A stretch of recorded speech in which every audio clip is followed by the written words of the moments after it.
Before we get started, make sure that the sauna is unplugged from the wall outlet.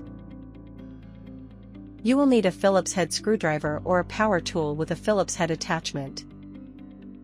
Start by unscrewing the 2 screws from the wood frame of the control panel, then set the frame aside.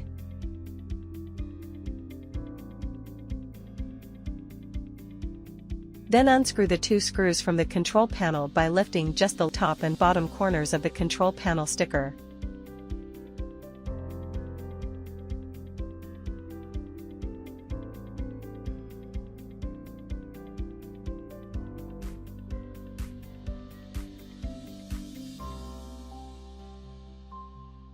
Detach the 7-pin connector and the 4-pin connector from the old control panel.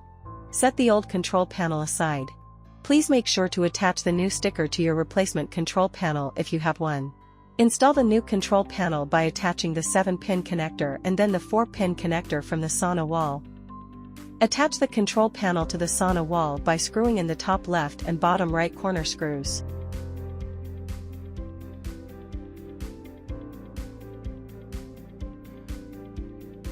Attach the control panel's wood frame by screwing in the top, then bottom screws.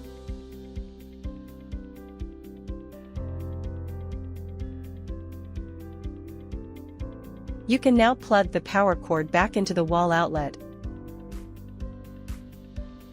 Test your new control panel by pressing the power button.